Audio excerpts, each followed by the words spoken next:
மறைந்து கிடக்கிற உன்னை வெளியரங்கமாய் கொண்டு வருவார். உன்னை கர்த்தர் திரும்பவும் அந்த அழகை கொடுப்பார்.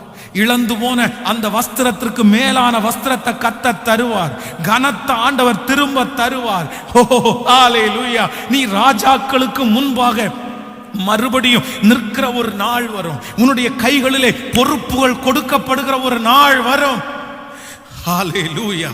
பொறுப்புகள் கொடுக்கப்படுகிற நாள் வரும். அன்றைக்கு உன்னை விட படித்தவர்களும் உன்னை விட ஞானிகளும் உன்னை விட பெரிய பெரிய ஆட்களும் உன் கண்களுக்கு முன்பாக நிற்கும் போது அந்த ஆசீர்வாதம் அவர்களுடைய கையை விட்டு தாண்டி தேவ பிள்ளையாகிய உன்னுடைய கரத்திலே வரும். அப்பொழுது நிறைய பேர் இவனுக்கு எதற்கு இவனுக்கு கொடுக்க வேண்டாம் என்று நினைத்தால் கூட எதிர்த்து பேச முடியாத அளவிற்கு கர்த்தர் ராஜாக்களுடைய கண்களில் தயவு கிடைக்க பண்ணி உன்னை அங்கே அலங்காரமான கிரீடமாய் மாற்றி அந்த ஆசீர்வாதத்தை உனக்கு தர கர்த்தர் வல்லவர்.